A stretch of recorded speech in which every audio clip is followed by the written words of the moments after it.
Hello friends. आप सबसे ना एक बात शेयर करना चाहती हूँ। कुछ दिनों से मैं कुछ पढ़ रही हूँ और लिटरली वो इतना अच्छा है मेरे लाइफ का। जो कहते हैं कभी कभी कुछ पाने में जो खुशी होती है वो खुशी मुझे मिली। कोई चीज़ के आकार का नहीं है वो, बस एक जानकारी है, एक नॉलेज है जो हमारे पौराणिक कथाओं में थी। और जैसे कि मानो एक कनेक्शन सा हो, जैसे डोरेमोन के या डोरेमोन का जो दीवार है ना, मतलब जो दरवाज़ा है, एनिमेटेड डोर। तो उसी टाइप का लगता है, जैसे मैं थोड़े वक्त के लिए ना मैं उस दुनिया में चली गई थी। और थैंक्स टू अक्षत गुप्ता, उनसे मुझे ये कहना है कि आपका बहुत बहुत शुक्रिया। अगर कोई लिसनर मेरी बातों को उन तक पहुंचा सके तो मैं दिल से बहुत आभारी रहूँगी। मैं उनसे थैंक यू कहना चाहती हूँ कि उन्होंने ये हिडन हिंदू लिखा है। और मैं आपको बता नहीं सकती। डेफिनेटली मैं तो ये सजेस्ट करूँगी कि आप सब इसे पढ़ें। मैंने ये नहीं कि मैं इसके बारे में पहले से ज़्यादा कुछ जानती, नहीं जानती थी। मैंने जस्ट उनका इंस्टाग्राम का एक जो पॉडकास्ट होता है वो देखा। उसमें मैंने देखा हिडन हिंदू के बारे में। तो ज्ञानगंज का एक वर्ड था जिसको उन्होंने प्रोनाउंस किया था उसमें। तो मेरे दिल में ये ख्याल आया कि ज्ञानगंज है क्या। तो उस रिलेटेड मैं उनके प्रोफाइल में गई, सर्च किया, कुछ मिला नहीं, मतलब मैं ढूंढ नहीं पाई। तो फिर मैंने उनका ये जो हिडन हिंदू ये पार्ट 1 मंगवाया फ्लिपकार्ट से। तो मैंने पहले उसे पढ़ा। पहले पहले तो अघोरी के बारे में बताया गया है, तो अ, थोड़ा अच्छा लगा। और मैं बस 1-2 पेज या 3-4 पेज ऐसे कुछ पढ़ा होगा। तो उसके बाद मैं कोर्ट गई। कोर्ट में ऐसे ही जस्ट मेरे जो कॉलिग्स हैं उनके साथ ऐसे ही डिस्कशन किया।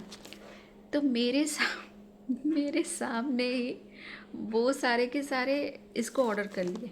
ठीक है, पूरे के पूरे पार्ट, अब मतलब 2-3 ये सब मिला के ऑर्डर कर लिए। मैंने सिर्फ एक ही किया था। चलो पढ़ते हैं, देखते हैं क्या है इसमें, ऐसा क्या खास बात है। तो मैंने उसे पढ़ना शुरू किया।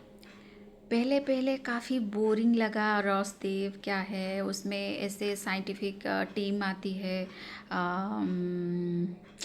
LSD, परिमल और नागेंद्र तो बाद में उसका पता चला कि वो कौन है। लेकिन ओम, हाँ, ओम का कैरेक्टर थोड़ा अच्छा लगा मुझे उसके बारे में जानकर। फिर धीरे धीरे धीरे वो संजीवनी की किताब लाने वो जो दूसरी ओर जाए, जब परिमल ने गया उसका पीछा 2 आदमियों ने किया। फिर जब उसको बचाया गया तब पता चला कि अरे वो 2 आदमी तो अश्वत्थामा और परशुराम जी थे। तो तब से ना मेरा जो इंटरेस्ट ना और जागा। तो जानना था कि आगे क्या है और वो दोनों का ओम के साथ क्या कनेक्शन है और ओम ही क्यों है। तो उसके बारे में मैंने पढ़ा। तो आपको लिटरली ये बात बताना चाहूँगी कि मेरे घर में मैं किताबें, हाँ मैं एडवोकेट हूँ, लेकिन हर बार हर वक्त पढ़ना पढ़ना पढ़ना कभी कभी ना बोरिंग सा लगता था। लेकिन जब से ये किताब मैंने मतलब अपने हाथ में पकड़ा है ना, तो घर में ना सबका दिमाग ऐसे ही गुम हो गया। मतलब सब कहने लगे ये क्या पागल हो गई, इसमें ऐसे क्या लिखा है जो ये ऐसे इस किताब को ना मैं छोड़ती नहीं थी। मतलब मैंने 2 दिन में ये किताब कंप्लीट कर लिया। फिर उसके बाद तो दिमाग अपने जगह पर है ही नहीं मेरा, ऐसा लगा। तो मैंने तुरंत बाकी के 2 ऑर्डर किया। फिर मैंने दूसरे नंबर जो किताब है इसको 3 दिन में फिनिश कर दिया। फिर फिर उसके बाद 3 नंबर का हाल ही में मैंने कल इसे कंप्लीट कर लिया। इसे 1.5 दिन लगे, तो इसको कंप्लीट कर लिया।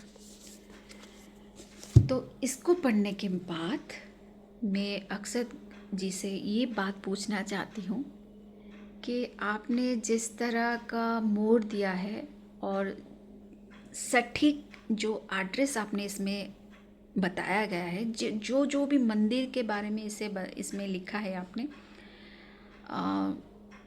आपको इतने डिटेल में कैसे पता? और ये सवाल तो मिसेस बत्रा जैसे पूछ रही थी ना पृथ्वी से, ठीक मेरा भी सवाल आपसे वही है कि आपको इतना डिटेल में कैसे पता चला?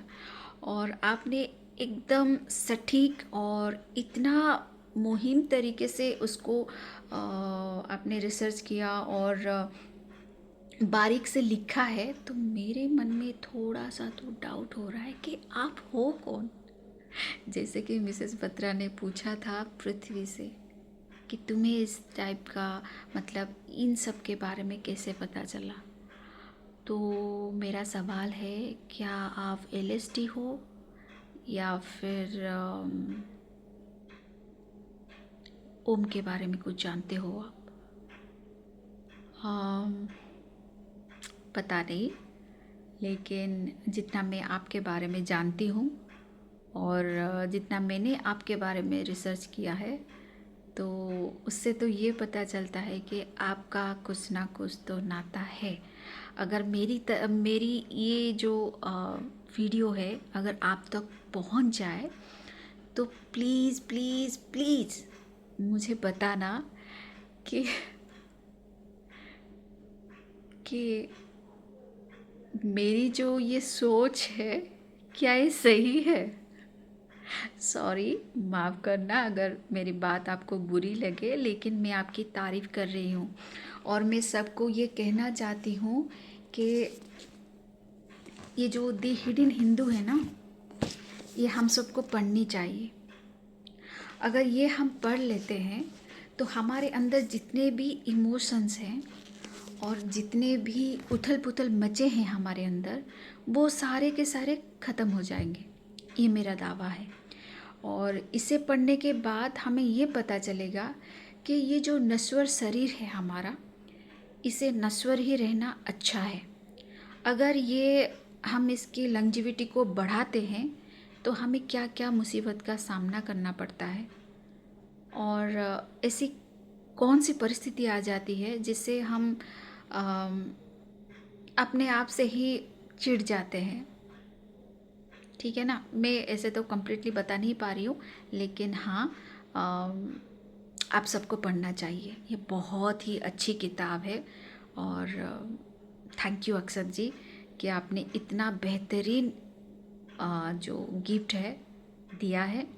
और मैं आशा करती हूँ कि आप आगे भी इस तरह लिखेंगे और हम सबको ऐसे ही बेहतरीन से बेहतरीन गिफ्ट देते रहेंगे। और इसके बाद मेरा